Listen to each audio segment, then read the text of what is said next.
Messed Up Movies Podcast, the podcast celebrating movies and filmmakers that embrace the insane, the outrageous, the unhinged, the off-kilter, and the all-around kind of messed up movie drafting fun you can't take your eyes off of. What's up, everybody? I'm your host, Griffey, here today to do a messed up found footage draft with my friends, combatants, and co-host, Heath, Sophia, and Sam. So these three are all licking their wounds. Their asses have been belted after the last draft, so we'll see if they fare better today. We'll see. We'll find out. Today's draft is a found footage, most messed up found footage draft. Before that, a little business. Please go to Indiegogo, type in Mr. Cream Jeans. That's our first movie that we are bringing into the world now. You can help us with that. Bringing a movie into the world is expensive. There's a lot of finishing costs. There's a lot of travel costs. There's a lot of making merchandise and Blu-rays costs. The expenses never seem to end with movies. That's the funnest thing about the art form.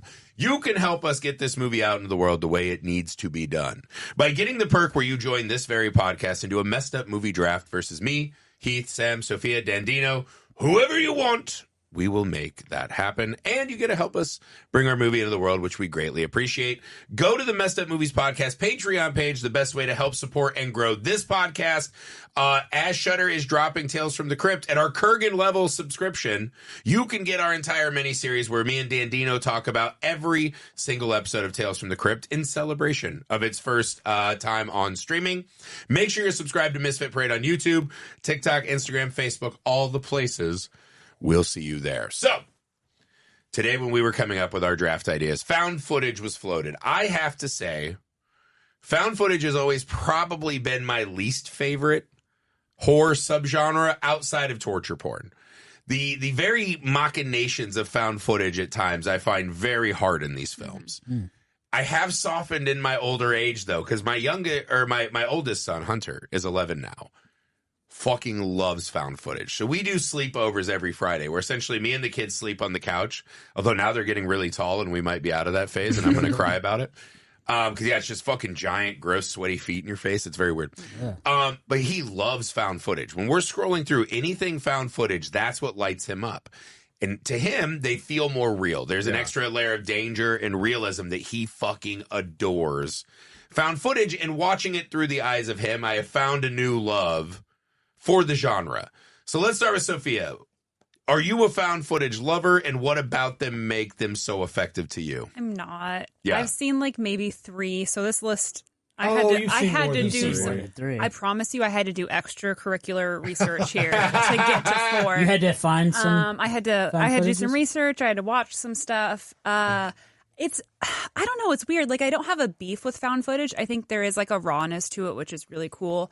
But it's just not what I look for in a horror movie. Yeah. I think because I am who I am, I look for a production value. And unfortunately, a lot of the times with found footage, you don't need a good production value because it's supposed to look realistic and worldly. And the camera's moving and not focused. And I think that's the thing is found footage went through a glut, right? There were a couple massive found footage films that really kind of broke the bank. Mm-hmm.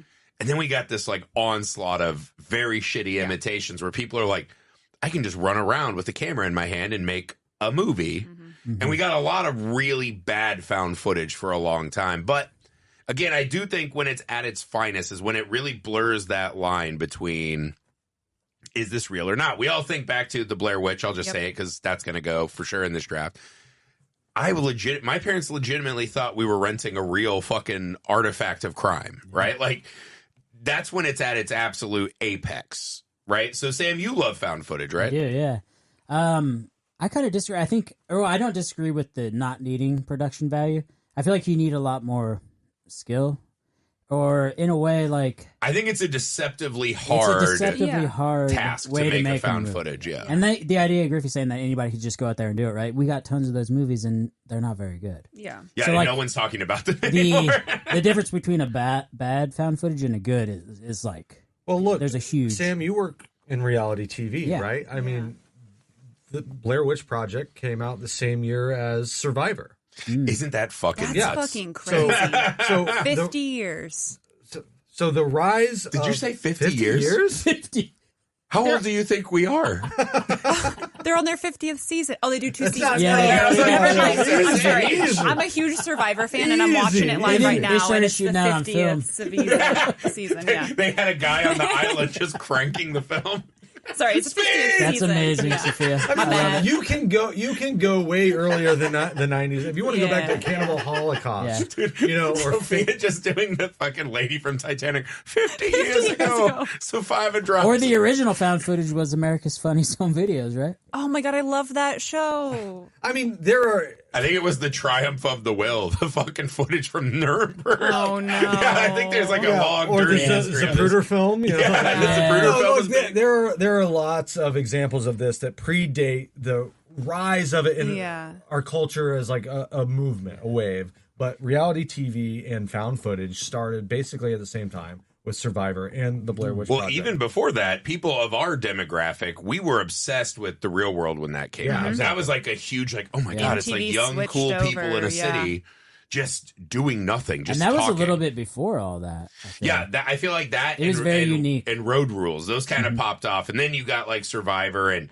you get like Big Brother. You But get these more like I think I know staged- the point that he's trying to make, and the idea that you look at reality television, right? And then it seems like you're just putting a camera on someone and filming them, but you don't see all of the hours and the planning and the scripts that go into reality television. And now it's so blurred between whether it's reality or whether it's actually like scripted and everything that we've evolved so far beyond those two examples of Survivor and Blair Witch. I mean, you have so many just creative examples of how far it's splintered out. And so now found footage can encapsulate a lot of, really creative stuff. And I have a couple that I'm excited there are about. definitely some high budget found Here's footage. an interesting thought, though.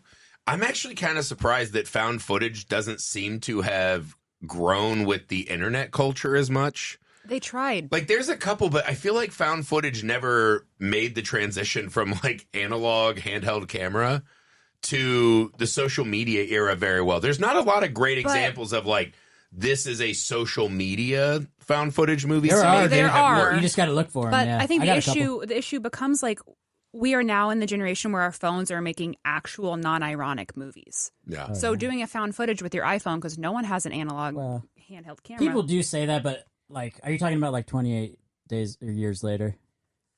Because they kind of shot that on an iPhone. Well, but they no, there didn't was really. a movie that came out a few years ago that was like No, I think we're entirely talking shot about on like an iPhone. we see people's everyday lives constantly Oh, now. Yeah, and they're Right. high Oh, I quality. Like even Instagram posts nowadays, people are actually editing those, colorizing those, Yes. and like We are all our own reality TV show. Like so- you We're just go all on our a brand. Instagram. There's no it's longer the Truman found Show, footage. but Yeah. we're all in the dome now. Right. Yeah, we're all the creators. if you were to make a found footage, it would look just like a normal movie because there's Yeah. no like even when you record on an iPhone, you don't have like That's the a good date and the point. time. Well, there's something That is a about good the point. social media too, where it's like, is this like live streamed or someone Yeah. uploaded it? So it inherently pulls it away from what found footage is supposed to be. It was like, we're investigating a crime scene and we found a fucking box of tapes. But and I think it's that, so scary. I think that makes it more exciting because it makes it more expansive now. No, It's no, not I'm with you. just- I'm just saying, I can't believe it doesn't feel to me like I've seen the movie that cracked it outside of one movie that I think captured some of the. We can't talk about it right now. I'm not going to say, I don't want to spoil it. But there's one movie I saw that like that feels like something everyone on the internet was going through at a moment. Ooh, But that's one there's of my not picks. I there's already not know. the great like there was Spree and there's a couple, but there's not like the great this is horror and the like where's the man bite dogs of social media? Yeah. You know what I mean? Or where's the Henry portrait of a serial killer for someone who's live streaming it on Twitch? Like I feel like those movies don't work as much as the more traditional found footage, which is weird to me. I think 'Cause it feels like it was such a a different it feels era, like a yeah. natural marriage to me. But what's cool about found footage is I think there are a lot of movies that aren't even on our radar that people that really love this genre, they're deep in the rabbit hole on, because it is more affordable to make. And those like man bites dog style found footage films probably do exist. We just don't know about them. Yeah, well, like we were at Genre Blast last year and saw The Man with the Black Umbrella. Great example. And it fucking rips. And like the sad reality of movies now is like people have to work to find that movie. It'll just get buried There's so many movies. in whatever. And it's fucking incredible. And especially found footage. Like you're saying, it does open up the door for people to make found footage movies pretty easily. Well, and so I feel like hot take, not hot take. not the right term.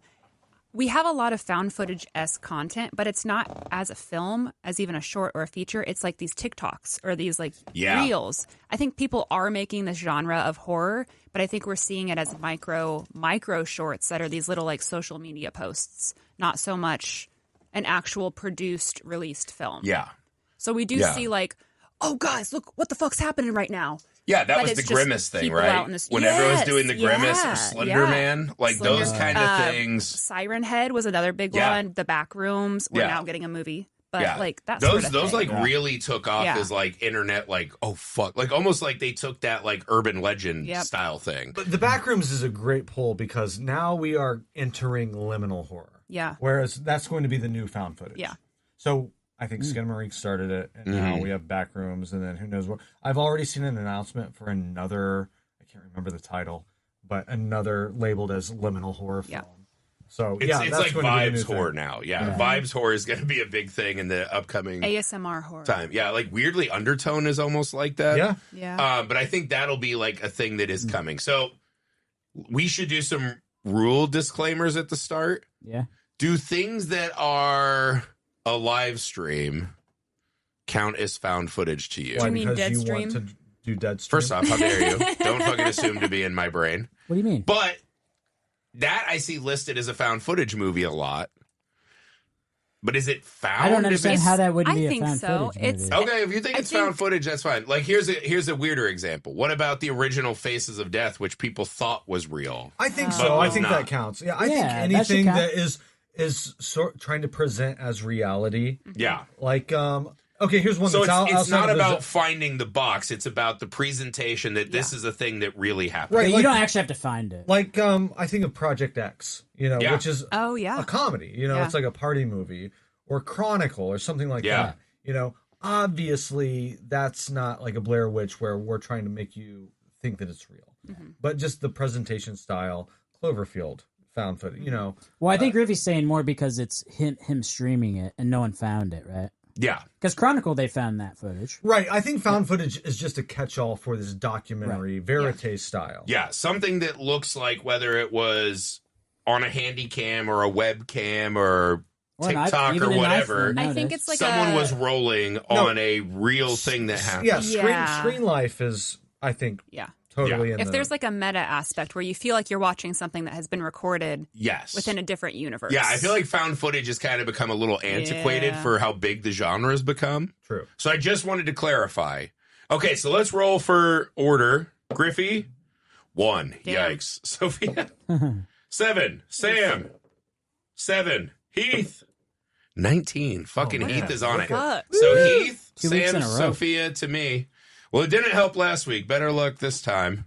So, Heath, you have the first selection. Oh, this is fantastic because I am taking the best found footage movie of all time, in my opinion, which is Host. Oh no. Host, so absolutely not. That was the Shudder big COVID movie. Host was good. It's like 60 minutes long. No, 50 minutes long. Let me go on a rant. Whoa.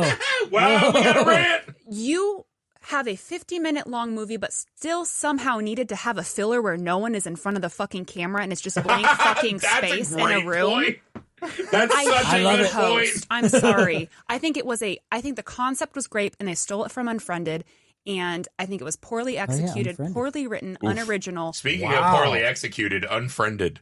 You know it was not bad? Unfriended, the dark web. The sequel Unfriended was much had better. Some good aspects, but Host tried to do... Host tried to do what Unfriended did, and it was so ineffective, and it was so short, and it left you with wanting so much more out of it.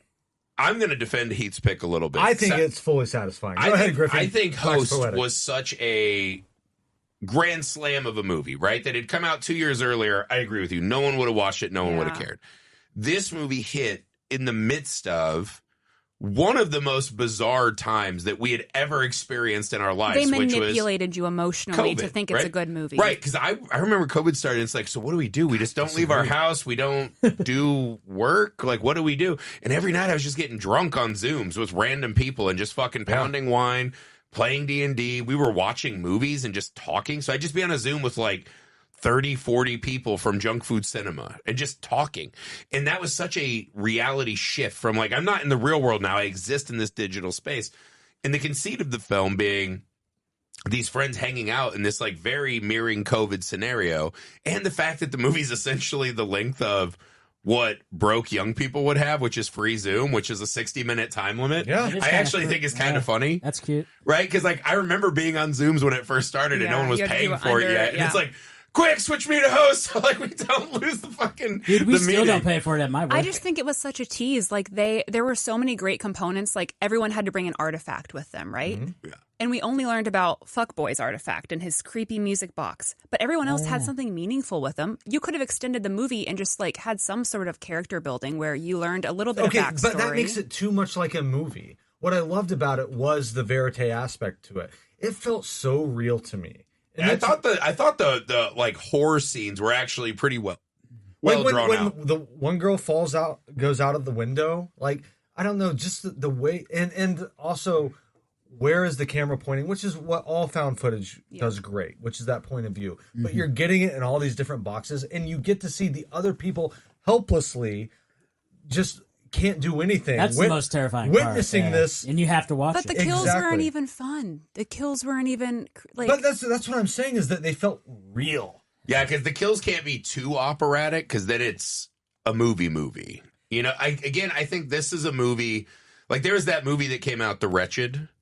Right when COVID hit, and it like won the box office for like a month in a row, just because it was like doing drive-ins and the only place people could see it. And it's one of those movies that, while I think it's a great movie, that movie would have been a nothing burger if not for COVID. Sure. And I think Host is now. Host is one of those like it was a direct and immediate response to this fucking earth-shattering horror that we were like. I remember when COVID started and we were just like, is everyone we know gonna fucking die? Like, am I gonna my wife Amy's super healthy, in shape, and she like was locked in a room for 2 weeks, and she's like, it feels like an elephant's on my chest. And I was like, fuck, she doesn't smoke, she jogs, like she's thin. Like it was so fucking scary. And it's just like, what about all my old relatives? And they're putting people in fucking refrigerator trucks in New York, and it was just such like a fucking huge I didn't know the world could stop like that. There is that, but it became our new normal. So we would have like, and I lived in Boston at the time, and I would Zoom with my friends back here in Indiana. Oh yeah. And it was like all we could do. It was a good opportunity to reconnect. You couldn't go out. You couldn't socialize. You know what was weird? Like, I kind of look back and I was like, I could do a COVID every year or two. I mean, it wasn't like, worse. It wasn't like looking back now that like we got on the other side. You're like, it was kind of not like my kids were like young, like little, and I was like, all we did was just play with the kids all day. And like there was something kind of nice about stopping, but at the time it was super scary, and Host tapped into that. Well, that's what I'm saying. But we would get together. And we would do game night or whatever on Zoom. Sure. What a great idea to do a séance. But to be combative, because I'm never combative, this movie, the horror of the movie was not the pandemic. The horror of the movie was the séance, and the séance wasn't even that fucked up or scary, I don't think. I thought it was. I've watched this several times since the COVID era. Yeah. It scares the shit out of me. I'm not afraid. Time. Like, it's one of the scariest movies I've ever seen. I don't know. I feel like at least one of them should have gotten COVID. One guy's in the fucking corner screen, just like that would have made it a little bit more poignant. Guys, I tested positive. I'm out. He's the only one who doesn't. I think he lives. It missed the mark. It would have been more effective as either a 30-minute short or as a 90-minute feature. Well, I don't think it landed. Again, I'm going to defend the pick a little. I think that's the coolest thing about the found footage element is it lets it get outside of those traditional kind of movie structures, which are so rooted in the audience mind, right? Yeah. This felt like watching a Zoom call. So like, yes, the acting's not fantastic, but they're not actors, right? The scares aren't fantastic, but they're not scares. This is something that's happening. And there's a mundanity to it that is scary. And it should have good actors, and it should have good scares. I mean, I think, I'm not saying I don't think they're good actors. I don't think they're like theatrical in presentation, right? It's very kind of stripped down to feel they're human, like just bored, normal people. And I think there's something really fascinating about that. Again, I haven't watched it again. Like, I wasn't so compelled to watch it. I did just watch a recap of it today in preparation for this, and it made me heated. I was like, this is a shit movie. That's totally fair. I mean, look, horror in terms of what scares you is like comedy. What makes you laugh?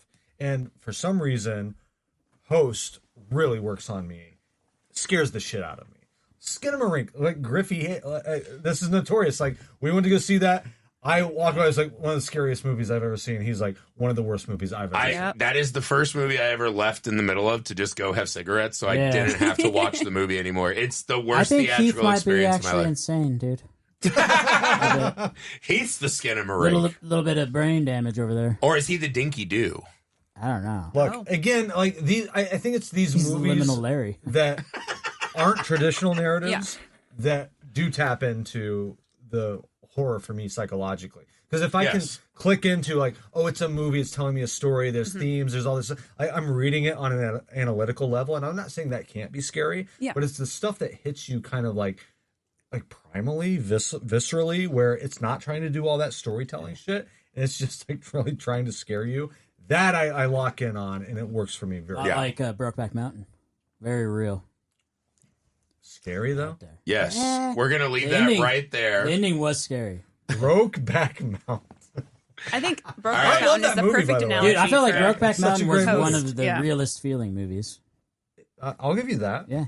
Yeah, it's a good movie. Ang Lee. Represent what? Gang. Gang. Clock it. Gang. Yeah, he is Asian. So, Sam, is that your first pick, Brokeback Mountain? I mean, I did find that on a cold winter night. It's a found. Oh my It was found by Sam. I found it one Sam one was night. alone in his sleeping bag with just himself. It was like a Rolled week up after next to Heath him. had passed, and I found Brokeback Mountain. This was definitely not on my bingo card. I'm loving this. Keep going. Heath, that is a crazy first pick. I'm going to go with Blair Witch. Fine. The original Blair Witch, The original. OG, okay. It's just, that movie worked on me when I was 15. And So hear me out. When you rewatch Blair Witch, the ending is phenomenal. We've talked about this before. Ending is phenomenal, but the actual like movie itself, I feel like is like a long little like Unwatchable. they're just teasing you until you get to the goods. Let's be real. That movie fucking sucks. It sucks. Like at a movie What are you level, talking about? that movie fucking sucks. I What agree. worked is, again, and I think this is a little bit what Host is dealing with, and I think the problem that I have always had with the genre is once the illusion leaves you, It's over. like once I realized Blair Witch was a movie, why the fuck would I ever watch Blair It's Witch? so, You know what I mean? So Like, annoying, so obnoxious. Like I hate those Yeah, but characters. like Before you get to that point, brilliance, though. the brilliance of the experiment and the marketing and Yeah. the fake documentary about, like, that is all great. It made movie history. At one point, it was the highest grossing independent movie, like per budget, whatever, of all time. Like, it was a hugely impactful it is film. the most iconic found footage film. For no 100%, doubt about yeah. it. It No was the doubt. first. That to me is like number one on the Mount Rushmore. Yeah. But again, I And think what they that's did, the they problem. created a Like genre. Cloverfield has this, right? Where it's like there's a monster and it's like, let me fucking hit it with the camera lens because that's what the movie needs. And it's just when the illusion wears off in found footage, I think you could run into real fucking trouble. And I think Blair Witch is that's why I haven't gone back to Host, because I think most found like a footage right time, movies, right like place. once you watch them once, yeah. Yeah, it but kind of loses the sting I think to that's me. part of the charm of found footage is they're an event.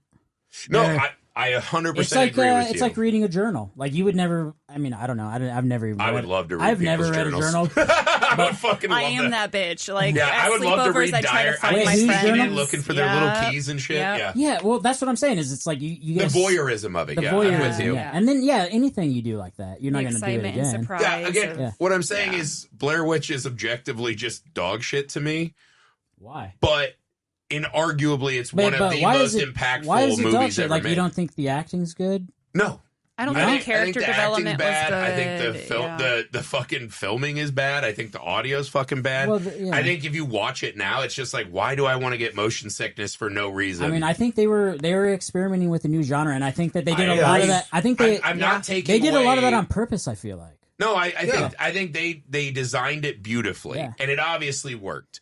What I'm saying is that it's not an enjoyable film experience in any way now. But what found footage is? There's still found That's so footages fair. that work, and I think that's the hard Which part. one Is can you found watch footage over where and it's like, over well, again? I've got a fucking bunch of them. You're gonna find out when I draft the winning Hell list. House, yeah. I just Hell watched. House kicks the shit out of Blair Witch every day I of would the watch fucking that again week. and again, though. I've watched that movie like 20 times with Hunter. It's still great every time. The entire So franchise. there's a movie in theaters now called Hunting Matthew Nichols. It's basically Blair Witch. Yeah. But it's they had to go to the point where it's like, we're making a documentary about trying to find our Yep. Yeah. brother who disappeared in the woods.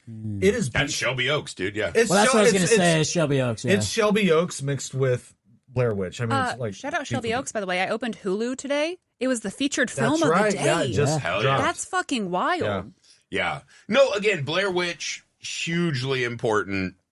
Kind of created the fucking explosion. I just feel like if footage. you're going to do a film festival, that should be the first pick. That's fair. Yeah, I mean, if you're going more historical, I feel like people have stood on the shoulder of giants and outdone that movie by leaps and bounds. But that's every movie. Well, you're right. You're right. That's my no doubt. That's my point, though. Which is also a defense of Blair Witch. It's like now you have to do something like Hunting Matthew Nichols, where you have to do the conceit of we're making a documentary, and that lets you know that this is palatable. Yeah. Because we're filmmakers and we know how to frame a shot. Yeah. Blair Witch didn't do any of that shit. Mm-hmm. And again, I mean, it's rough and dirty. And again, it's so hard to explain to people how fucking many grown adult human beings got that tape at Blockbuster or whatever because they thought they were going home to watch a real fucking disappearance. Yeah. My family watched that and we thought it was real. My mom and dad did they had a talk with us before we watched it. Like, it's don't not be real. scared. We don't live by a witch. Like, they literally did the talk. Like, it'll be okay. It's real, but we'll be fine. And that element, no other found footage has ever been able to capture. And the marketing aspect of it too. They were the first ones that they had websites where you could go. I watched a 30-minute documentary on the town where they just were interviewing town folk about the Blair Witch. That looked so much like a shitty History Channel documentary. I believed all of it. Dude, I thought it was real until the girl and the guy showed up at the MTV Music Awards, and I was like, wait, what? What? The fuck? They're still here? Well, that's like the cannibal Holocaust thing, right? Where they were literally suing that guy for crimes. And then the actors had to go testify like, we're alive. Yeah. We didn't get eaten by cannibals. We're okay. And it's like that is a badge of honor. It shows the power of filmmaking. Yeah, I mean, I agree. That movie also sucks balls, but whatever. You have to give credit to the filmmakers. Yeah, you can give all the credit for what they did while also realizing, like, when you make a gimmicky film, sometimes the gimmick moves on and is not in vogue anymore. And that, to me, is Blair Witch. So, Sophia, what would you have for your first This wasn't going to be my first pick, but we just talked about it, so I feel scared, and I'm going to pick it. Hell House, LLC. Because Hunter's going to be so mad. I know, I know. Has this become...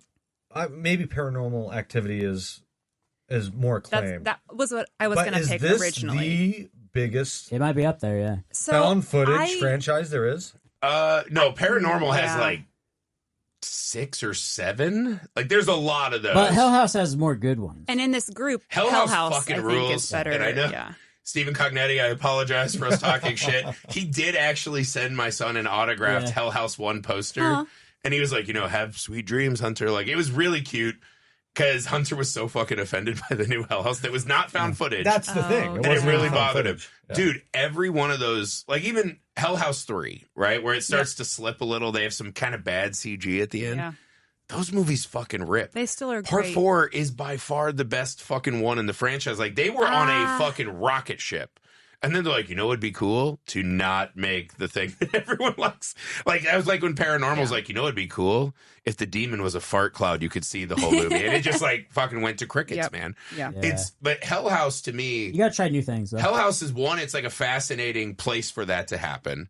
They integrated the interview footage beautifully, right? Of people being interviewed. And then you can have vignettes, you can have still photos. Well, and they went into it knowing it was going to be a trilogy. Yeah. Not expecting the 4th film, but like knowing like, okay, so we can tell this story, but audiences don't know that we also have this to line up with this and then this come in their way. We talked about that when we saw Lineage and did the pod. Because they were like, they hadn't watched all of them like I had. And I was like, the mythology of this franchise is so dense and thick for this kind of movie. Yeah. To me, I think Hell House would probably be on my Mount Rushmore. I think it's such an incredible... And again, for people like us that are making independent horror movies, we spent tens of thousands of dollars to make our movie. This is the movie you dream of. Like, how can I just shoot something for fucking nothing? Well, that's what our friends... Nothing. Jason Zink and Nolan Miho Looky Lou. Yeah. Right here, we got the poster on the wall. Looky Lou. You just need the location. And if you can tell the story, you got it, right?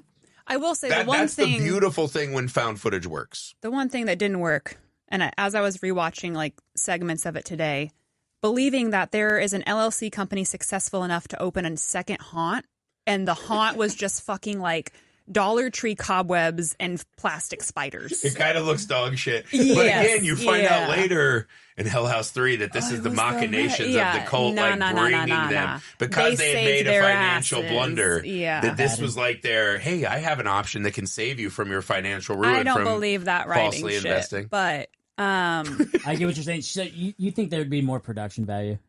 You guys are buying out this old hotel, and you're opening this you have an LLC. You're successful enough to be First off, traveling we have 2 to the LLCs. outskirts. That's not that hard. Yeah, the LLC is not important. That's not that hard. The government doesn't know we have 2. Reel it in. Yeah. Don't tell the government on us. It's just more so the confidence. You'll get fucking purged if you tell the government on us. The confidence of the main character going into it, and then rewatching it and being like, this is what you were going into and designing. Well, and he seemed like he talked about himself as being an artist. As part of Misfit Parade, you didn't recognize the cocksure leader who just fucking stepped on his minions and treated us bad and led us into sheer oblivion. You didn't recognize that? Who are you talking about? At least on... He's a true artist. True artist. At least I show up what and there's better name? props than that. Something? Alex, not He-Man. Alex, yes. No. This is just total slanderous assassination. It's fine. It's great. Well, Sophia came out fucking ready to attack. I thought we were doing fun riffs. And slander's not against the law anymore, so we're good, right? Is that right? I think so. That's not right. I think that you can still get in a lot of trouble for I'm not a lawyer. I Is think it that's libel? not right. We can libel. I think Hulk Hogan won a lawsuit that says that you can't say shit about anyone. Didn't Hulk Hogan die? Yeah. He is dead. He died, but the legal precedent did not. That's right. Oh, so that's not how it works? No, that's not how it works. Turns out. What? It's not ghost rules. You know what I mean? I don't know what the rules are. I think Hell House fucking rips. Unimpeachable. Good pick, Sophia. Thank you. All right. So I'm going to take the obvious. I'm taking Paranormal Activity. Yep. That to me is a movie that holds up so much better than Blair Witch. Like, I think that's a franchise that really locked in all the best things of Blair Witch, but they decided to have a controlled suburban house with kind of built-in, like, security camera footage. So it's an infinitely more watchable version and probably of the same to experience. Shoot, honestly. Well, way easier famously, to shoot. it was only, $7,000 it cost? Yeah. It was digital. And then once they brought it post-production. in, once it got bought, because it was like a big, like, this could be great. They Well, it was all reshot the sound. ending, and there was all kinds of extra, It was like, sound, and then they put a lot of money into marketing. So, like, the version they shot is not what made it to theaters, but that was one of those first ones I remember where they did the night vision trailer of the audience watching it and freaking the fuck out. That was the first demand it. And so it would do online ads. And I remember getting that online ad and it was like, go to this website, sign up, demand. So wait, it was like Iron Lung? Yeah, like how exactly. Iron Yes, exactly. Oh, yeah. It was one of the first that I remember, like, demand to have your theater show this. And then it just became so overwhelming. I mean, it was really genius. A culture. I'll tell you this is one of my favorite movie memories, but we watched it and I was like fucking unnerved. And me and Sam lived in a house in Reseda. Yeah. My brother Skylar, who was a jacked bodybuilder. He was our protector. Our roommate Albert Red, who was even a bigger bigger. He was fucking huge. He was trying out for the NFL. He did the 225-pound bench press 27 times at his, like, tryout. Mm-hmm. Huge fucking guy, huge right? Dude. And we, me, Sam, my brother, and him all fucking went home, and we sat in the living room of our house and all kind of, like, had blankies. Yeah, we were like... kind of like... Yeah, I'm not scared. I'm ready for bed. You guys want to do something? And like, we just kept staying awake, and we were calling my pit bull into the room because we were all fucking legitimately unnerved by that movie. Yeah. And we all, like, all four of us, like, fucking giant guys, slept in the living room with the lights on because we were fucking legitimately so we could all die together. Unnerved by that movie. Yeah, it's like, well, my thought was they'll grab one of you, right, and not be able to pull the weight, and I'll run away. That was my plan. So Jason Blum was an acquisition specialist, I think, at Miramax, and he had a chance to acquire Blair Witch out of Sundance, and he passed on it. Sucker move, yeah. But I don't think he passed on. I think he wanted it, but and the higher ups. But the Weinsteins passed on it, and it was his biggest regret. And then when he came across Paranormal Activity 10 years later, he was like, "Never again, never again. I'm not letting you go." Never. And that was the movie that built Blumhouse. Yeah, and again, that movie, what I loved about that one, because I actually think part 2 is even better, because part 2 also expands the mythology of, like, why this thing is with the family. Yep. It's just a little cleaner. It's a little smoother. You also the rarely acting's get a little like better. a sequel that's happening kind of in the same time as like the original, which is really cool. Yes, because we see her come in and realize that's her sister, and then she comes in at the end, post what happens in 1. Also, part 2 has my favorite in-theater scare moment of all time. When she's in the kitchen in the middle of the day and all the cabinets. I was telling them, I know I mentioned this on the show, but it's one of those rare moments where you just saw popcorn fly. Yeah. Like, people were like, fuck! And there was just, like, a fucking quick, like, little rain of popcorn all across the theater I was in at Universal City. And I thought it was so fucking cool, man. It was just such a cool moment.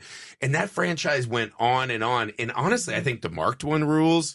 Yep. Ghost Dimension is dog shit. I liked Next of Kin, where they go to the Amish one, and it's a little, like, bigger production. That franchise, it's the same gimmick. It's the same gag, right? Like, and you just start scanning the frame, like, where's it going to come from? It's such a simple, beautiful cinematic technique that just works every fucking time. It's coming back. They're rebooting it. Yeah, I mean, dude, I'll be fucking pumped. I unabashedly love all these movies. And it's one of our, like, go-to. Me and the kids rewatch those all the time. I think Paranormal absolutely fucking rules. Pluto was doing a marathon for a minute. They might still... No, Scream took it over. But on their horror channel, they were showing, like, 1 through... Really? 5? 4 or 5? I need to go back to it because I remember I was so hyped for it. And it seemed so novel. And then I went to go see it. And I was kind of like... Well, it's not doing what horror movies do. I was just so unfamiliar with found. I think I maybe only seen Blair Witch. Yeah, and I was so unfamiliar with what found footage was. I was kind of like, well, like it's not scary because this works for a lot of people. But the fact that it didn't have any music, that it didn't do the cinematic, manipulations on me. See, I was exactly how Host worked for you. That's how that one worked for me because it felt real and unsafe. It felt. There was no, like, sacrilegious in a way. You didn't get that fake music aspect. Well, again, to as soon it was as, just like, the score raw hits, live. or, like, an effect, like, it's like a breath of fresh air. You're like, oh, fuck, I can breathe. Like, that one felt like fake. I was just watching this. I knew the doom was coming. Like, it's pitting the pendulum. That thing's coming closer and closer, and you just can't escape it. Well, and it felt so fucking real to me. And there's kids in the house. Like, that one really fucking got me in a big way. For me, and again, I think whereas Blair Witch kind of busted it open, I think Paranormal really set a lot more of the tropes that now we see in found footage. I think it's actually more the kind of basis of most found footage than Blair Witch. I think we discredit, too, like, the performances because it's very difficult. Except the original idea. But whatever. It's very difficult to act in a manner that is raw and believable as, like, I'm not putting on a performance. I am a human just like you. Unscripted, just kind of working it out. Yeah. And I feel like those performances, especially in, I would say 2, the performances were even better. But, like, to just feel like these are real humans. Like, I feel like I'm watching a reality TV show. It's I'm like not a real watching... suburban dad, a normal lady, a teenage daughter. And you forget that you're watching actors and actresses, which is the whole goal of a movie ever. Yeah. But, like, the extra effort it takes to perform, but perform in a way that is... I don't know how to word that, but, like, double natural, I watched a whole talk with Robert De Niro on this, and he said as an actor, when you're out there exposed, right? And it's the old, like, actors always are like, what do I do with my hands in every scene, right? Because, like, normal humans, we just fucking do this or whatever, and you're cool. Actors always feel like you got to do something. You got to fill the moment. You got to have a big reaction. And De Niro, I watched this whole talk, and he's like, so many actors would be better served just doing nothing. Yeah, that's the whole thing. It's the James Cagney, right? Plant your feet and just look at your partner. Yeah. And just fucking do nothing. Because the audience is filling in emotionally, constantly watching movie. Just fucking be. And so many actors struggle with stillness, right? That's why you see movies that have lines and gimmicks and gags and cuts and inserts, and they can protect an actor from their worst instincts in a way, or give them something that's bigger that they can play. It's really hard to just sit and be still and be confident in that performance. It's so hard to just be a human, which is so weird. It's hard for a director to just watch that and not be like, does this scene need something? And it's like, no, just let them be. Well, that's the biggest tell of an amateur, is that they are acting. You can see the performance. You see they are acting. And that is part of the problem with some found footage, is that it's trying to present as this real, verite style thing, and you can see that they're acting. And that really breaks that illusion. That happened to me a bit with Paranormal. I felt like they were not. I think in the first one, definitely, but the second one, I think that they did a great job of it feeling like a natural, like. I loved it, dude. I think they did such a good job. And again, I agree with you. I think that's a very underrated actor.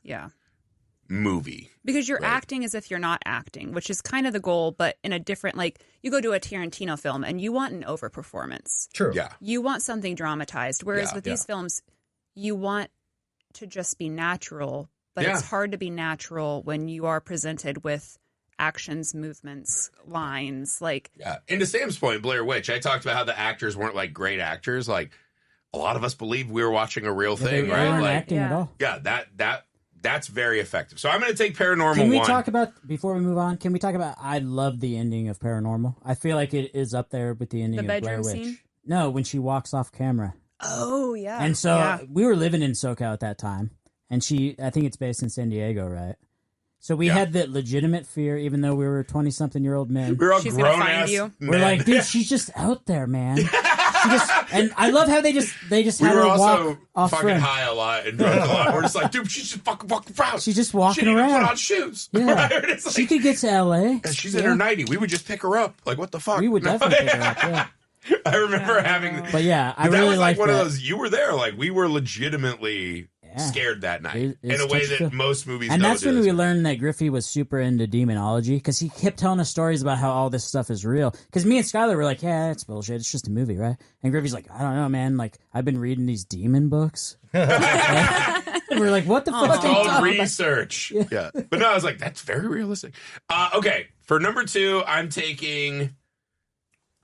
And it's hard because these play in tandem to me. There's a lot of them, but only 2 of them matter.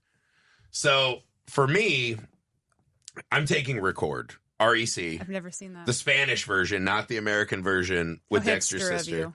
Ew. We hate her. I'm sorry. I fucking love Dexter. I love Deborah I Morgan. love Dexter. I hate she's great. the actress. No offense. She's so good in that fucking show. No, I disagree. I love Deb. I will not hear Deb slander. Jen? She's so great. You like Jen? I don't know who Jen is. Wait, That's the actress. Jennifer, Oh, Carpenter. That sounds right. I met her. Jennifer Carpenter. I met her when I met Michael C. Hall, and I embarrassed myself. But that's a whole different thing. I met Michael C. Hall at a bar in Hollywood called The Woods. No, and he's short with like a shockingly big head. No, he's built, bro. No. He's not. He is tiny nowadays. Man. When I met him, he's a small man. I met him with 3 giant head. Dude, I spent a whole night with that guy. That's slander. I'm suing you for slander. Was this the Brokeback Mountain night? No, it was that same. It was the same night. Yeah, me and Sam met him at a bar. My whole shtick for that night was because obviously all the women in the bar were flocking towards him. It's Michael C. fucking Hall. He was pulling. And I was one of the sexiest men ever. This is a great Sam. I'm gonna just go to the ones that he rejects and be like, start talking. That's a great method. I went home with this girl. Sam was hovering at the edge of the bar, and anytime a girl talked to Michael C. Hall, and he was like, all right, cool, bye now. Sam would float in like, hey, what's I'm Sam Price. Let me just tell you, I ended up in downtown LA. This was before GPS, so I had no way to get home. I made the girl promise to drive me home. It was the most awkward drive home in the morning. She's like, I got 8 minutes of subpar wienering, and now I got to drive this guy through rush hour traffic. And she was going for Michael C. Hall. She wanted to fuck Dexter, and she ended up driving Sam home. The worst part of the whole story was it was before GPS or like map. We had MapQuest, but I didn't have internet.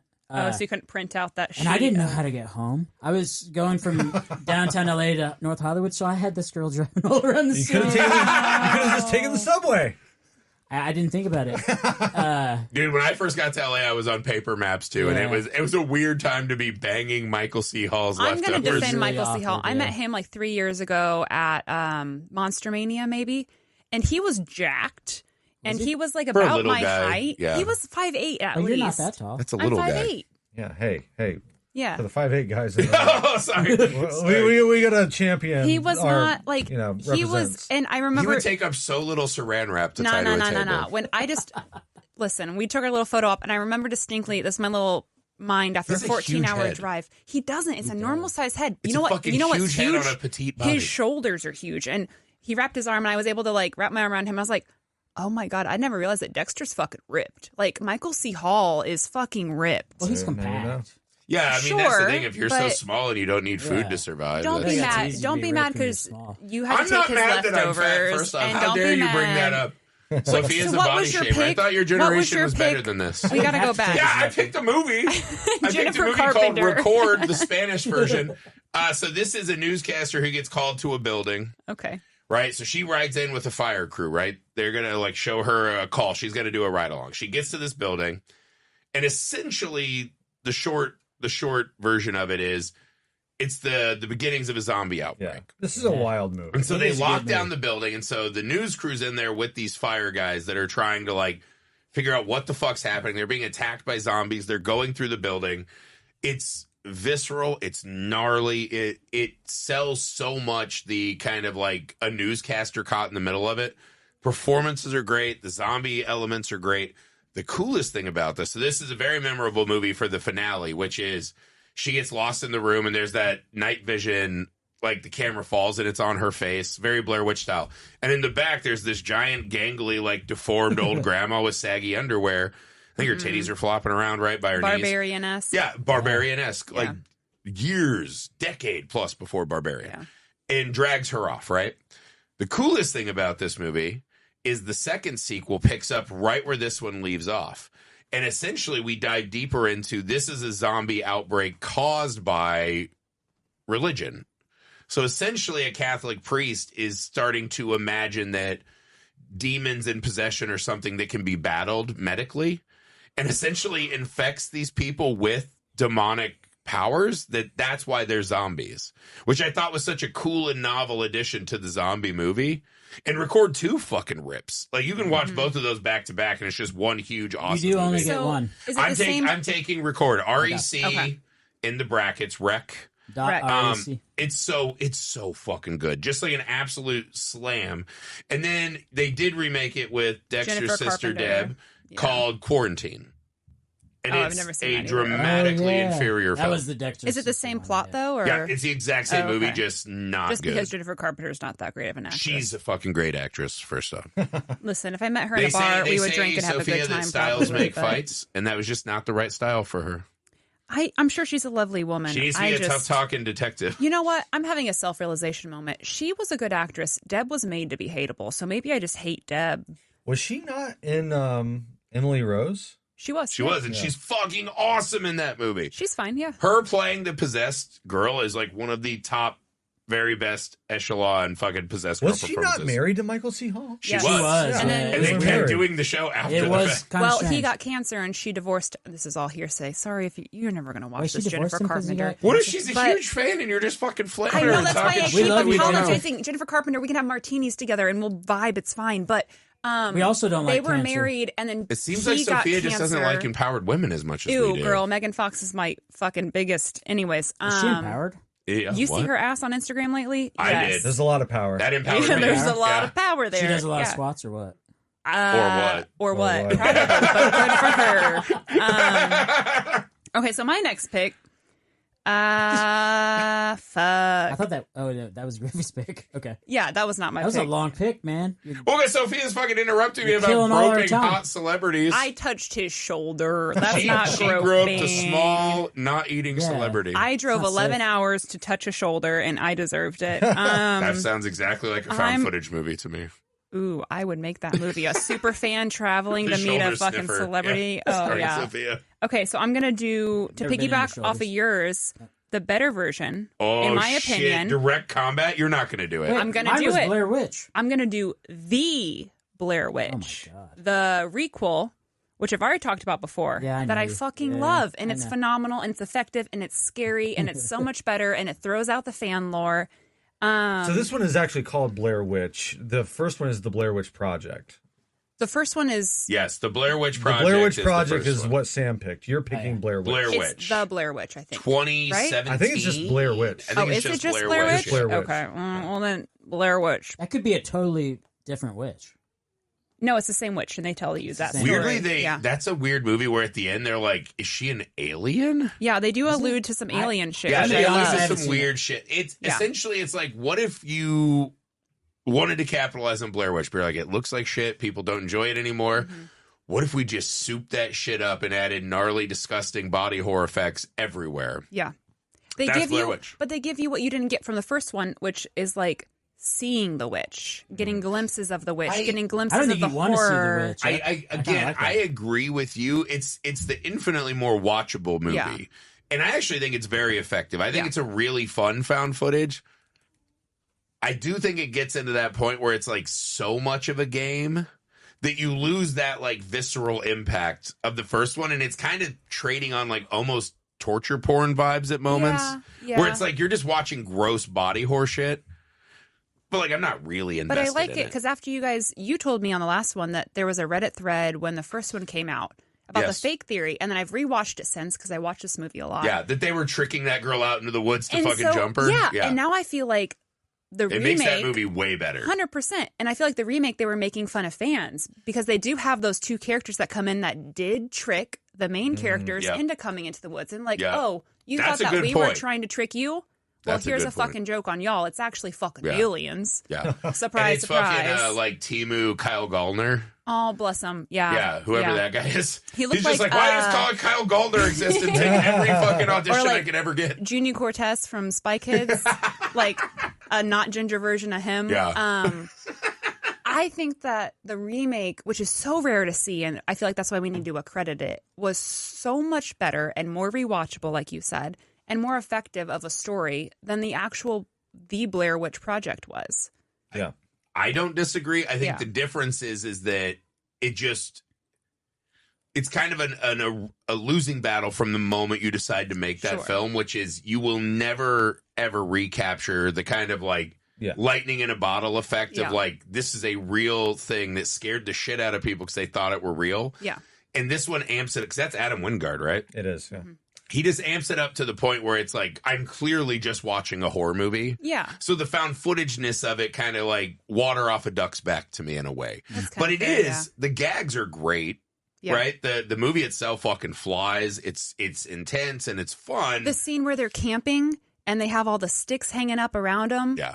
And like people start getting whipped up into the fucking tree. Like, I just think that you got the visuals that the original needed in order to make it. So what is it? Scarier. Is it kind of like Blair Witch mixed with Chronicle? I've never seen Chronicle. No, it's almost like Blair Witch mixed with Evil Dead.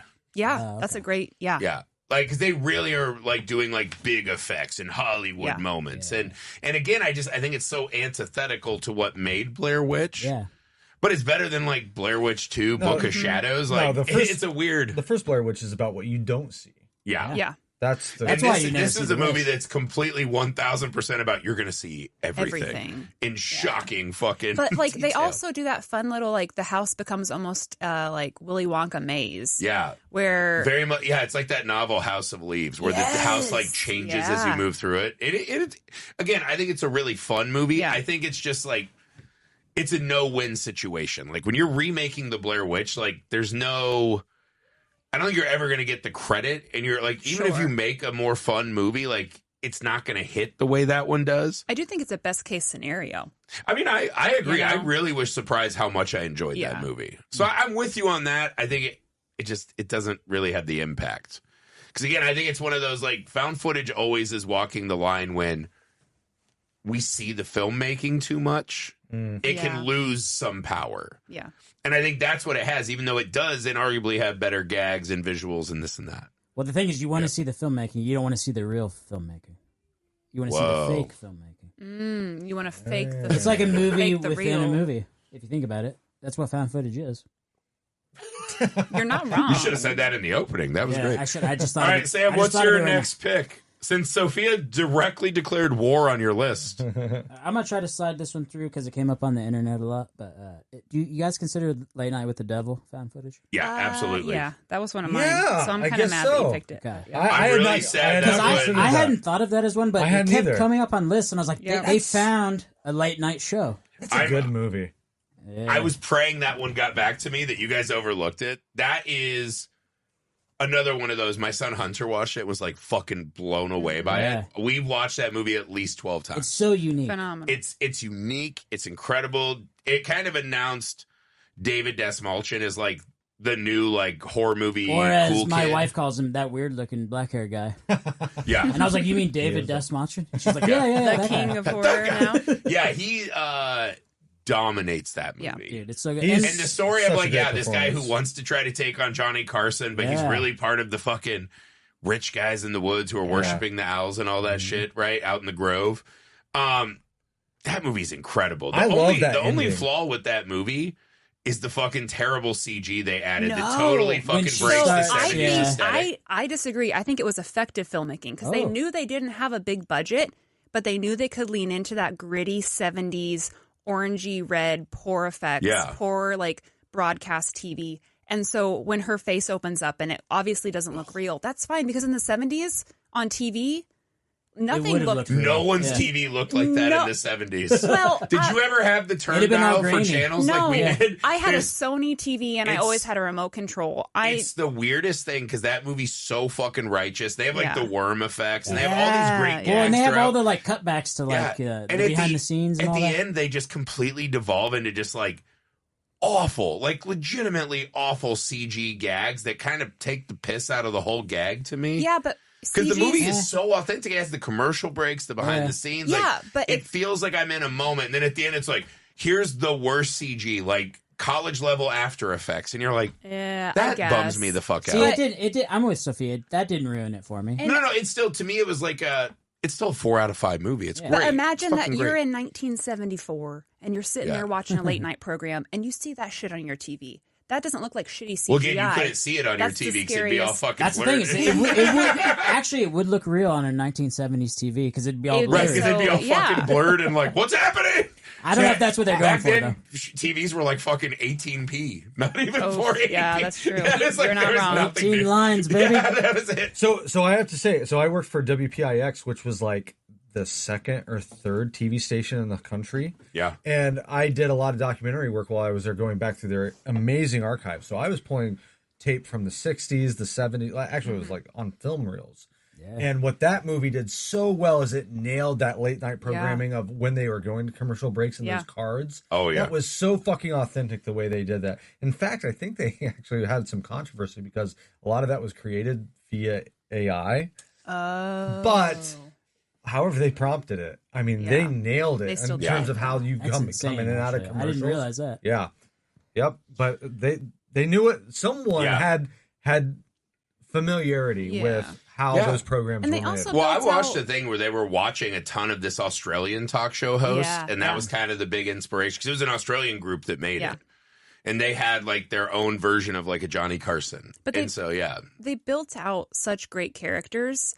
And they told a story within the frame of how you would meet a person on a talk show, which was really fucking cool. Oh, like man. you Incredible. met them as soon as you would have met them watching a talk show, but you got a full story arc for all of these little Dude, side I absolutely people, loved which was the insane. skeptic guy that was just I loved him. He was the fucking Of course best. you would love him. He's such a fucking fat C.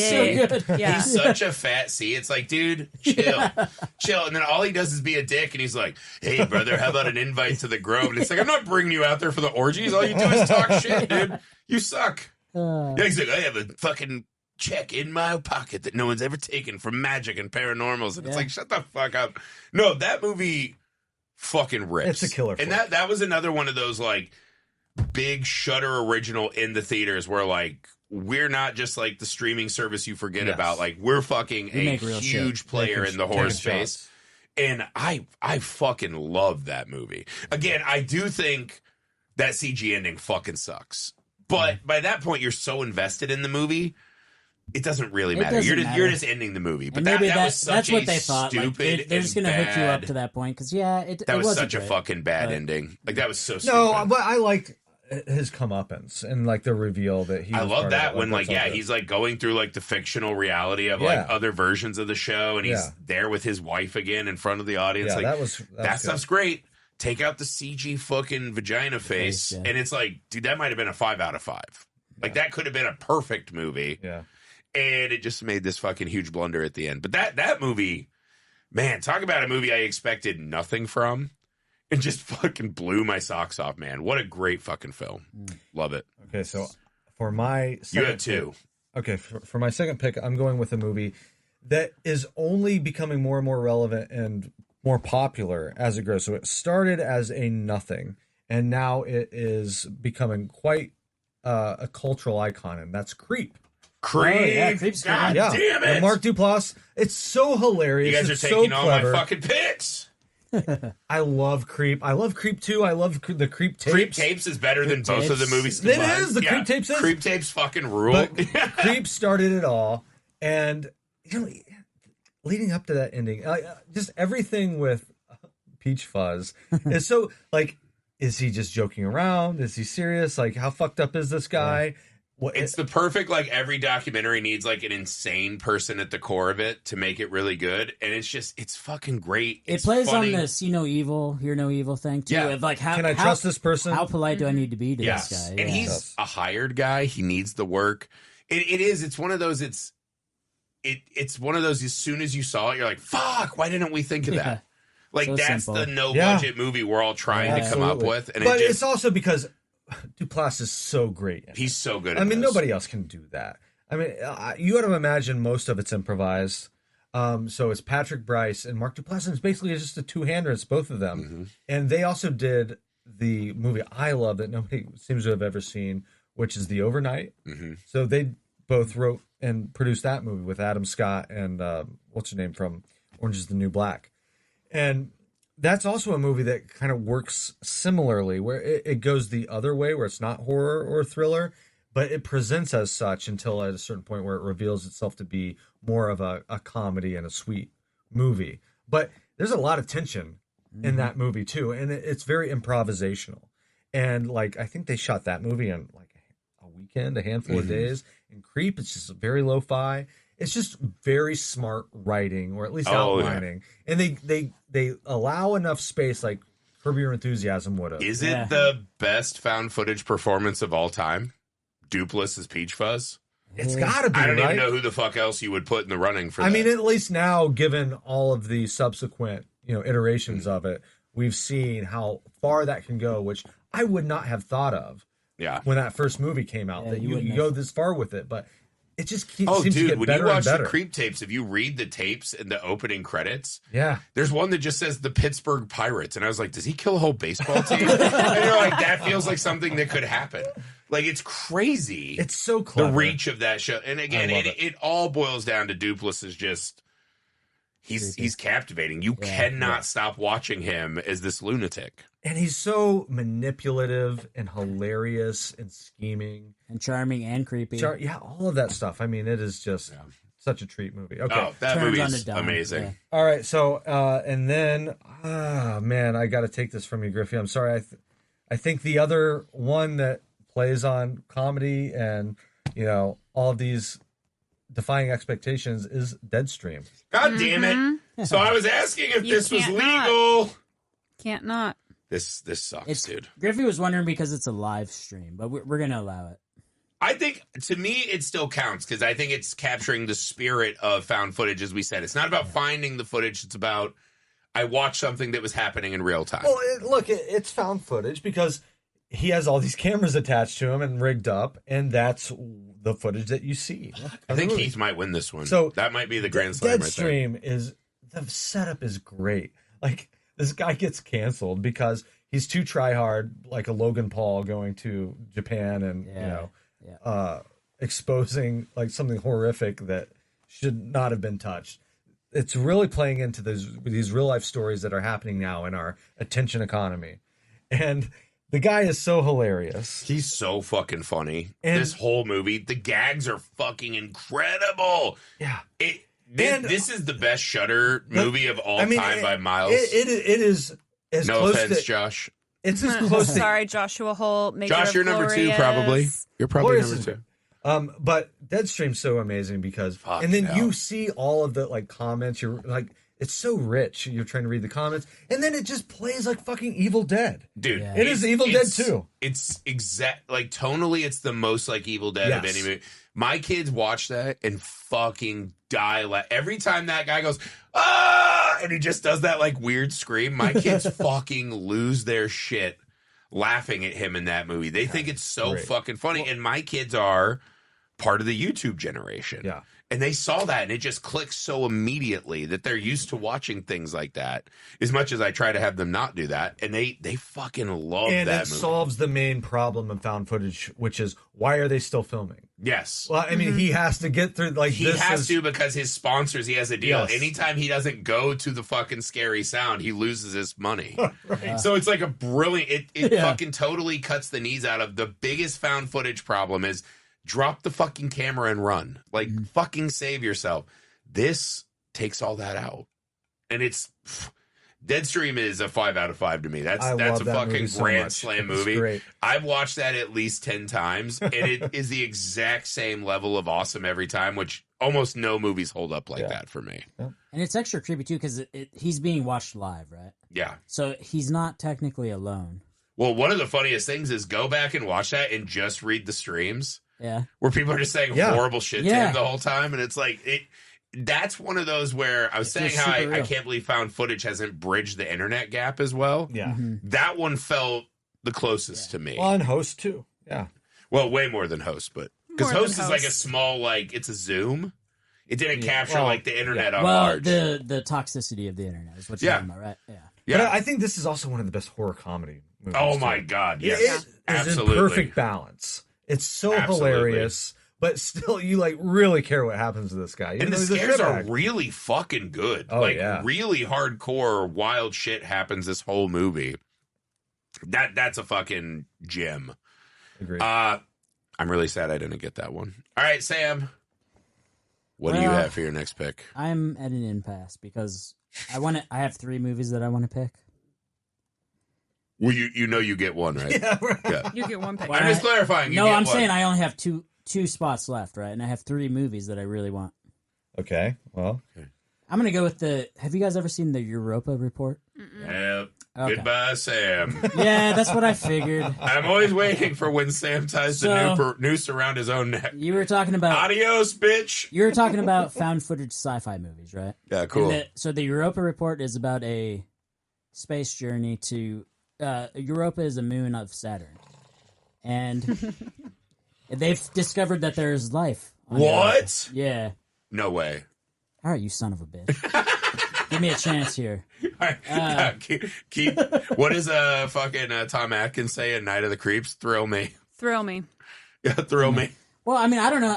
Dude, it's just super creepy. It's a bunch of people in a spaceship. They're traveling to Saturn, and they finally get there, and then they start dying, and they discover that the life that they've discovered on Europa is actually vicious. You don't say.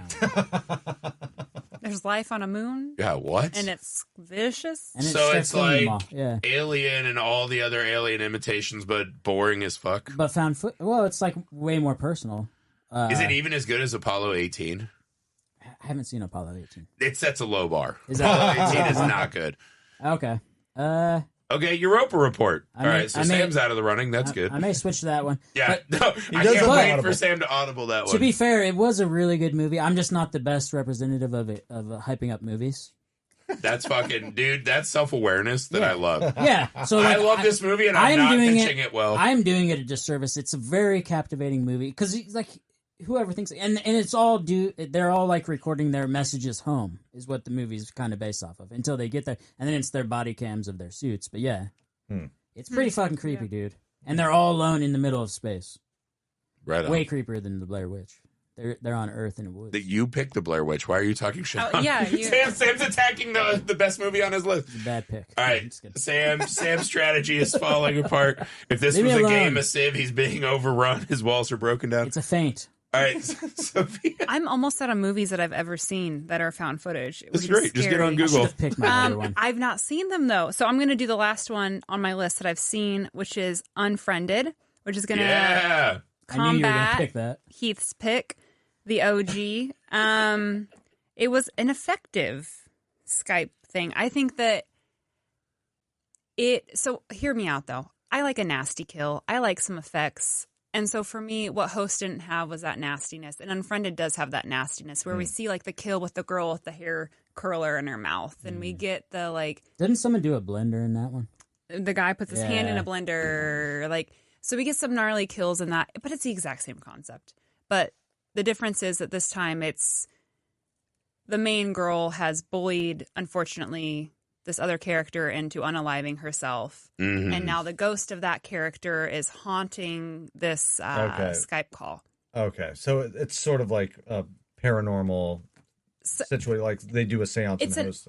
I haven't seen Unfriended. Okay, so it's an unwarranted version of Host, where they don't summon a demon, but a unknown presence shows up in their group chat. And they're like, who the fuck is this? And then all of a sudden they all start getting messages from this dead girl from high school.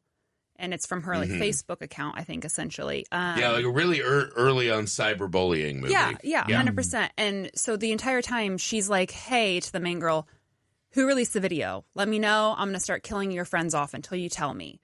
And so she's being shitty, and like one by one, all the friends die. At the very end, it's revealed that like the entire time the girl that has died and has been possessing the group chat has known from the get-go that the main girl is the person who recorded the video of herself. And she like, it's kind of funny, it's not, but she shit herself and they posted it online. And so she ended up like taking her life. It's a whole thing. Yeah. You don't want to be the one who shits yourself. Don't shit yourself. I've shit myself numerous times. I'm good. Just don't let anyone record it. And Does anyone else believe that?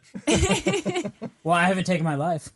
Oh, Jesus. Don't fucking put that on the pod, dude. Sam don't care. Yeah. Sam, if you shit your pants, just be okay. We'll hose you down. I literally just said that. I said I was okay with it. And you said I now I'm fucking scared. I don't want Sam to unfriend Sam dies himself. and then we all have a group chat. Because apparently he shits his pants regularly. Yeah. See, if you just jump in, that movie could have been totally different if Sam would have just PSA'd right in and been like, shit in your pants. Hey, man. Shit in your pants is cool. Consider me my All of a sudden, you have a message from the dark web and it's just Sam with a tinfoil hat. Shit in your pants is cool. It's going to be all right. And they're just like, dear God. It's honestly efficient and it saves time. I can't stand you. Oh, my God. I will say, as a guy who bust in his own underwear because I'm washing them anyway. You know what I'm talking about. I kind of agree. Yeah. In that chair. In this chair occasionally. Yeah. I should never have shared any of my life details. You guys are fucking ridiculous. Unfriended. The better version of Host. Okay, Griffey, fine, what you got? Unsoiled. That's my favorite movie. Now, Not likely. okay. Oh, God. I feel like I'm lacking the, like, sledgehammer pick. There's a movie I know that people fucking love that could really help me, but I honestly think sucks. Yeah. And I know it's going to get picked. What, Cloverfield? Well, that one too. Cloverfield definitely fucking sucks. I'm going to start with The Taking of Deborah Logan. Jennifer Carpenter again. No. She's not in that one. She's in The Exorcism of Emily Rose. The Taking of Deborah Logan is the crew that is coming to film a documentary with this woman who's a caretaker for her aging mother, who is starting to have signs of dementia and Alzheimer's, right? Whichever. I don't know the distinction, dementia or Alzheimer's. And so she's starting to unravel. The crew's staying with them. They're going to film this journey and pay her some money, so that's why they're doing it. The mom's behavior becomes increasingly more disturbing and erratic as the movie goes on, right? And there's kind of a backstory about this doctor, and maybe some kids went missing. Yeah. We don't know exactly what. This is one of those movies that came out of nowhere. I hadn't heard a lot about it. There wasn't a lot of buzz, and I'm pretty online in the community. Like, I feel like I know all these movies before they hit. And this was one of those I really found and just kind of got fucking sideswiped by. How absolutely visceral and effective the terror of this movie is. It's really grown in esteem. Oh, my God. As the years have gone on. It's so legitimately scary. Because, one, again, the just dementia and Alzheimer's to me is like, that's how Grandma Griffey went. Unbearably awful, terrifying thing to have to deal with. We were talking about this when we did the Rule of Ginny Penn podcast, on how much, like, being old is as horrific as it gets. And that's sort of like an untapped subgenre of horror is, And Deborah Logan is probably one of the top if we were ever to do a draft on like old people horror. Yeah, absolutely. And again, the aging body is a nightmare for all of us, and it's such an underutilized resource in horror. And watching her, and then it delves into this mythology of like this cult of the snake demons. And there's that shot at the end where the grandma has unhinged her jaw and is swallowing a kid alive. That's based off of that famous painting, right? Yeah, and it goes so fucking big and wild at the end, but it really earns this like familial terror of taking care of an aging parent and how that decimates this woman's life financially. She's losing her partner because, like, you know, it's just too much. And that movie's so fucking effective and scary, and it uses the found footage documentary elements to really sell how absolutely nightmarish this is before you get to the snake demon shit. Just the idea that your beloved mother, this nice woman, who is actually the woman in Shutter Island who did the shh, right? Like, just watching your beloved mother just melt away and become this angry, violent, agitated creature is hard enough on its own. And then they add this layer of mythology that I think is absolutely fucking brilliant. So I'll take that. I'm definitely leaving probably the biggest found footage movie of all time. Which one? I'm not going to tell you. There's one that, like, all the fucking, like, cinephile nerds are going to, like, be furious if we don't pick it. The old one? No. Oh. I'm not going to tell you because you don't deserve to win. Was it a new movie or an old movie? Middle. Newish. My last one is a personal favorite of mine. It's a movie that kind of came and went. It did get a sequel, but I feel like most people didn't care for this movie, and it was kind of laughed off and disappeared. I'm going to take The Last Exorcism. I fucking adore that movie. Of Emily Rose? No, just The Last Exorcism, right? So this is a movie that's all about this family that calls this preacher, right? Cotton, I can't remember his name, Reverend Cotton, something like that. Huh. But it's this really charming, great, charismatic performance, right? And essentially, he's a guy who has lost his faith, and he's kind of walking this crew through, as he's retiring, all the tricks of the trade. Like how he does exorcisms, and like, if you put this in the water, it'll smoke, right? If I hide a speaker here, I can have some sounds. You right? should have done that way before the last one. Right, and he's essentially going to use The Last Exorcism to show them all the tricks of the trade and how the man of the cloth exorcising people's a racket and it's all bullshit, whatever. Mm-hmm. He gets called out into this family in the middle of nowhere, right? And it's a dad who's lost the mom, a teenage son. What's that guy's name? He's fucking incredible actor. Anyways, and a teenage daughter, right? And the daughter's starting to go through what they think is a possession. So he's walking them through his how do you lie and trick a possession. Sham, right? It's supposed to be a sham. He thinks it's a sham. Well, come to find out, it is not. It's actually a real possession, whatever. So it becomes this mystery of why is this happening? How are all the people we met in the movie involved? And this guy who had this crisis of faith that none of this is real is now confronted. And there's a fucking gnarly barn possession scene. It's really fucking intense. The possession acting is so fucking good, which usually makes or breaks these movies. And the central performance, though, of Reverend Cotton, who's just trying, he's so fucking charming. It almost reminds me of like an old Treat Williams performance. If you know that, like, it's just, it's so fucking charming. It's so lovable. Like, he's just such a charismatic guy that, like, you just feel so bad because you know he's going to meet a horrible, horrible ending because he's affronting God as he faces down this real demon. And the finale of it is very bigger and more bombastic than you would expect for this kind of movie. So I think a lot of people shit on The Last Exorcism, and it kind of came and went. I've rewatched this movie so many times. I think it is such a fucking tight, well-constructed missile of a found footage movie that, again, I'm leaving the one that might actually help me win on the board because I just think that movie fucking rules. And I think we should be talking about The Last Exorcism. Just whisper it to me, man. No, I won't. I will not. So, Sophia, gang. Last pick. All right, I'm going Cloverfield. I got to do it. I like Cloverfield. I mean, it's definitely one of the biggest found footage movies we ever got. The only reason I'm doing it is because I'm out of movies. I don't like Cloverfield. Audience, punish this. Punish this it's behavior. Fine. No. Big scary monster at the end. Oh no, what's happening? Who doesn't love a fucking kaiju movie? It's I'm good. with you. I love me and Lizzie Kaplan.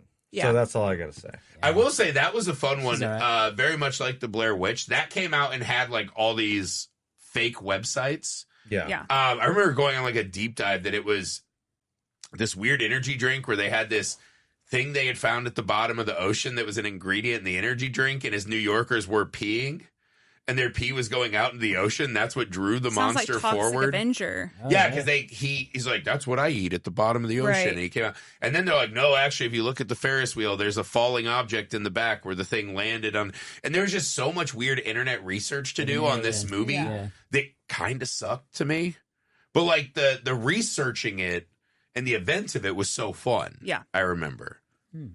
Yeah, I really enjoyed The research, not the movie. The movie kind of sucks. You liked it. The movie was literally my example of everything wrong with found footage, where the guy kills one of the little things by hitting it with a camera. And I was like, have you ever held a camera or like a lens? Like, that's not a good weapon to fight people with. But this was the first big found footage. This was the first blockbuster found footage. Chronicle before this? No. It wasn't? Oh, okay. No. In this movie, I would have to wager made a shitload more money than Chronicle did.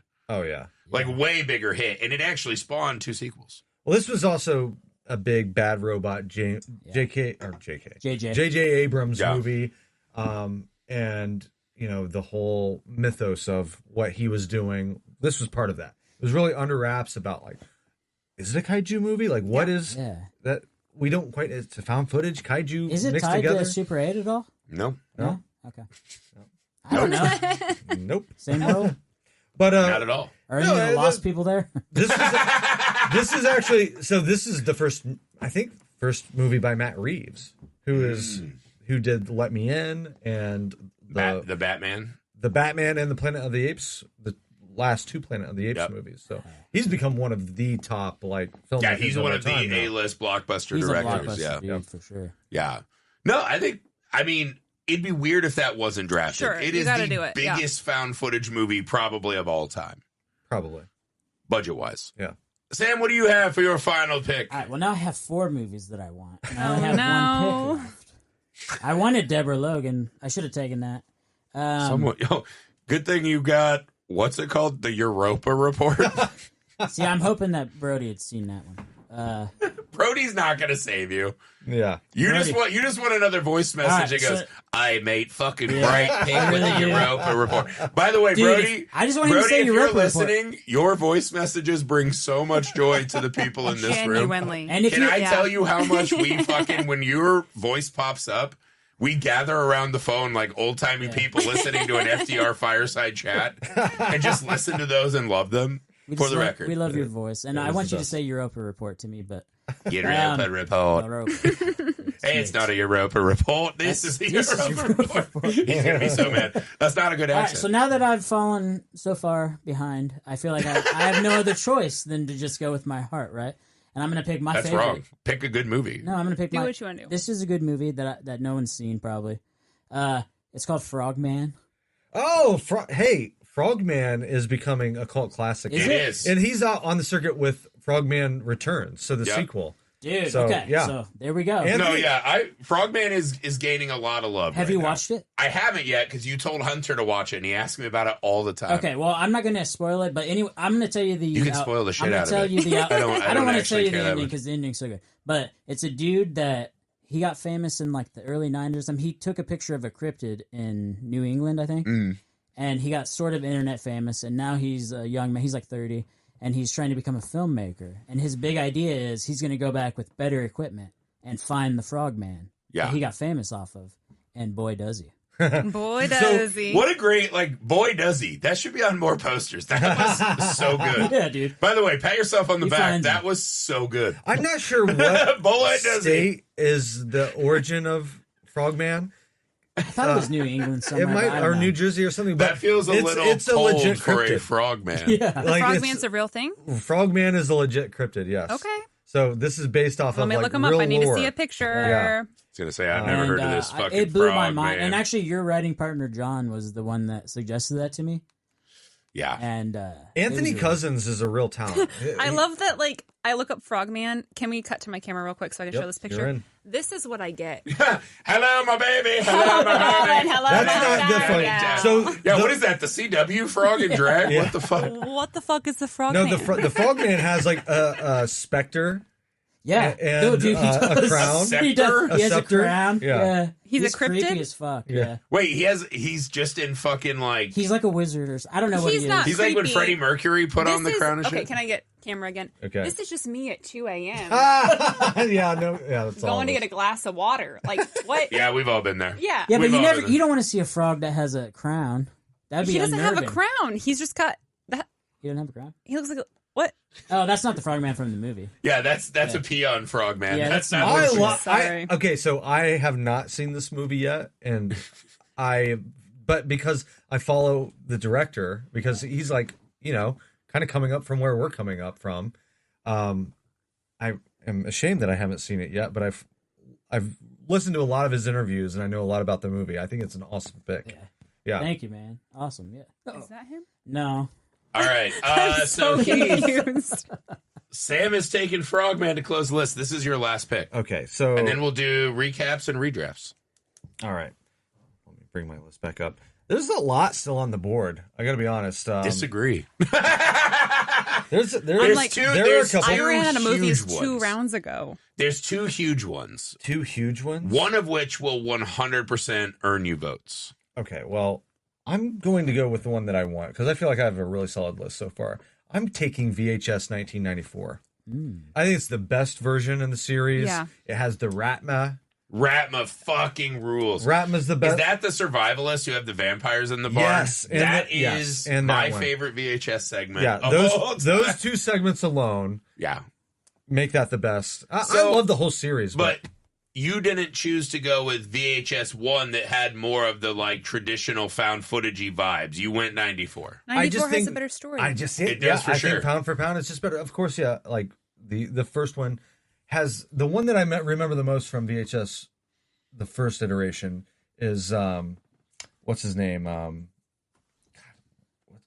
Ty West. Ty West. The Ty West. Mm-hmm. The Ty West Is that the segment. vampire I always shit? remember the guy who's like, this girl from the bar is very weird, but she wants to bang, and then Yeah. she That's turns that's into the a one I succubus. remember. Yeah. Yeah, because I was like, we'd all die that way. And she's Right. like on the ceiling and she drops down Yeah. on the Yeah, Right. That was a terrifying I mean, moment. that's a good one, but you can kind of see The where it's movie going. itself, though, it has multiple duds. Right. Like, the last 2 are big duds to me. VHS 94 is just so off the wall and weird, and it really does tap into that aesthetic from the early 90s. Yeah. I think it looks exactly, especially that one with the vampires, with the hillbillies. That looks exactly like how you would have an old RCS or RCA camcorder over your shoulder. Yep. Like on a tripod even. And it just nails it. It nails the aesthetic. It's clever. It's fun. It's weird. It's over the top. And I think VHS has become, now we get these once a year on Shudder. It's one of the most enduring examples of anthologies for one, and found footage too. Anytime I have to explain what an anthology is, when I'm talking about our movie, Mr. Cream Jeans, which is an anthology, I have to reference VHS. And then people are like, oh, okay, I get what you're saying. I know what you mean. Yep. Yeah, no. Or Tales from the Crypt is another. I was going to say, it's a bummer that VHS is the first you have to reference. I'm like, there's a lot of great Well, there's anthologies out Creepshow, there. there's The best anthology Body everyone Bags, knows is Tales from the Hood. Tales from the Hood. That is by far and away the best anthology movie. But It's not close. VHS Scare is package. more of the most recent example. Sure. Yeah, and it's the one that maintained most a success in franchise, the modern. right? Yeah. Like Creepshow did too, and then became a series. Tales from the Crypt was a series. There's like 7 or 8. Yeah. Tales or VHS with 2 offshoot movies, I believe. So this is like a really prolific we just franchise had in the one anthology. this last year, right? Yeah, we're getting them The like Halloween all one. the time now. Yeah, no, once a year with Shudder. But I think 94 is the best iteration of it. Yeah. Okay. So to recap the list, or should I wait and recap after we adjust?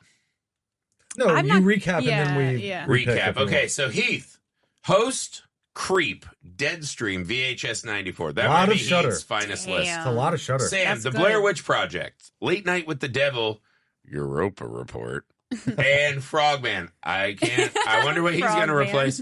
Sophia, Hell House LLC, Blair Witch, Unfriended, Cloverfield, Griffey, Paranormal Activity, Wreck, The Taking of Deborah Logan, and The Last Exorcism. There are a lot of movies we missed. Let's go through. So no one took Cannibal Holocaust, right? No one took some of the other VHS. There's Creepshow 2. Do we count What We Do in the Shadows as a found footage? Or is That was a big one I was thinking of. Okay. What We Do in the Shadows, I would say that's it. 100% Yeah. counts. Yeah. As Above, So Below. Oh, fuck. Yeah. Yeah. That was a really popular one Yeah. for a while. Cool set. I'm trying to think. Honestly, I don't feel like we left a ton of The the Sacrament. Poughkeepsie tapes was really big. Poughkeepsie tapes. Yeah, is the good. Sacrament.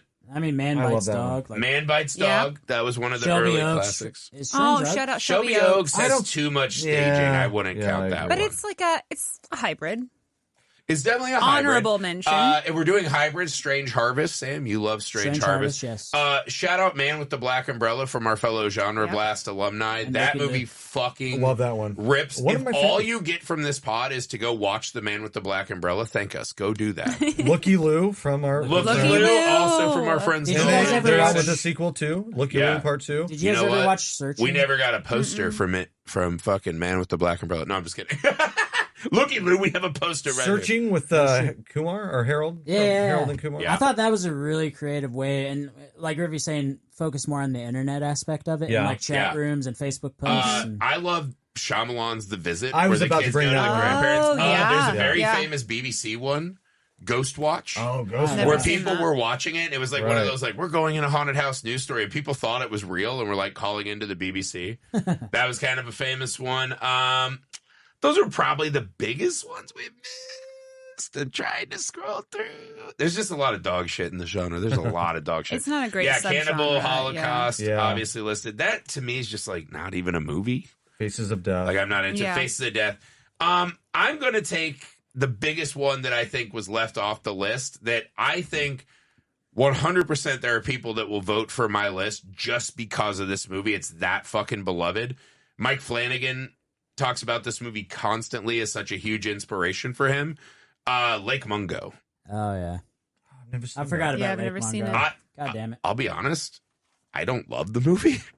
I don't think it's as effective, but dude, It's got the dude from Sin Help, right? It was people talk about that movie in tones that are so rarefied air. People are affected by that movie. It's essentially a missing child story. A child goes missing when they're out partying wherever, and it kind of circles back at the end where we learn what happened, right? And it's this family starting to see like ghastly images of what they think will happen. So it's kind of one of those, like, the tragedy of losing a kid. People talk about this movie in such affecting, haunting ways that I personally never got from the movie.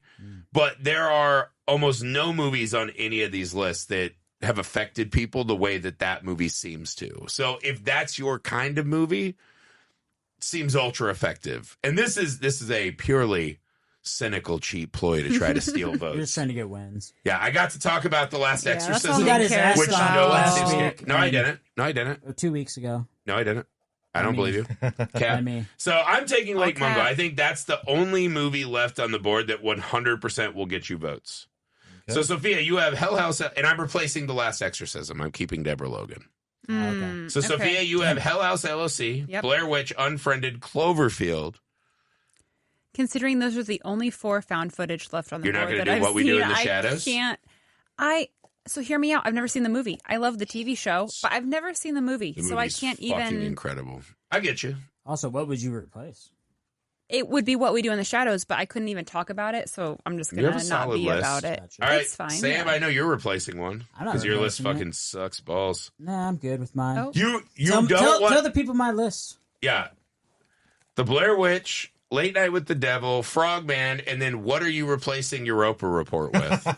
You know what? I'm holding on to the idea that other humans have seen Europa Report. You're the one who's going to take What We Do in the Shadows, right? No, it is an amazing movie. Fuck. There's no fucking way you know what I do in the shadows? Not shit. Sam's going for that hipster crud. I do it on my all block in now. the light. I do it all in the light, baby. Yeah, so did Louis C.K. And he's doing fine. No, he's not. Oh my God! Did Sam take the wrong lessons? Yikes. Sam learned the wrong lesson. You can jerk off in front of whoever you want. Go back to SoCal. Kids, Go back to SoCal. No! Sorry. I don't mean that. Yeah, don't do that. Entirely. Don't do that. Even if it's your own podcast studio, don't Still do that. don't do that. You're really not going to take something new? You should go watch it and then tell me if I could retake it. I won't even dignify that with a response. All right, Heath. I'm sticking. Host, Creep, Deadstream, VHS 94. That's a Murderer's Row. Thank you. Yeah. That is Heath's, maybe his fucking magnum opus. God, I need list. a win. I need a win back. Yeah, Heath badly needs. Can I ask? Heath's last win was a tie with me. He got half a win. I was going to say, it's been in a a long non-offensive way, have you won yet? No. No. It's been quite a drought. 2.5 He's wins. too smart for his own Okay, good. so okay. He's has 2.5 I'm just, wins. I'm not. He's in last place. I'm not the populist pick. You're waiting for the Ever. Criterion crowd. You're waiting for exactly. the distinguished. I think if I ever get a vote, it's usually from your boyfriend. It is. I promise you it is. He's always like, damn, Heath's list really, It's the cerebral vote. Cerebral palsy. Yeah. No, that was rude. Exactly. That was ableist. I don't even know what that is. That was not cool. I don't know what it is either. All right. You guys have the list. You let us know who you think won on any of our social media platforms, the YouTube video, wherever. We have a poll on Instagram. We would love to know why I defeated Sam. And tell him specifically in the comments, mention that Europa report is why he lost. That I would love to see. Deborah should have been mine. I should have taken Deborah. Deb. You should have taken Deborah, dude. That was what I was battling. Deborah Morgan, Deborah Logan, they're all baddies. Right. They I just can like get it. Debs. They can all get clapped up. Not really. They're both very skinny, which You owe is me not a my big thing. Deb. They're all skinny and they have all their arms and legs, which is not my thing anymore. My God. We did learn that. Yeah, let's not talk earlier about that. today. We're not talking about Save that for Let later. us know who won. Go to Indiegogo, type in Mr. Cream Jeans. Help us get our movie out in the world by doing one of these messed up movie drafts with us. Go to the Messed Up Movies Podcast Patreon. Support and help grow this podcast, including at our $5 member, the Kurgan level. You can find our entire miniseries covering every episode of Tales from the Crypt as you are rewatching that on Shudder now. Also, make sure you're subscribed to Misfit Parade on YouTube, TikTok, Instagram, Facebook. All the places. We'll see you next week.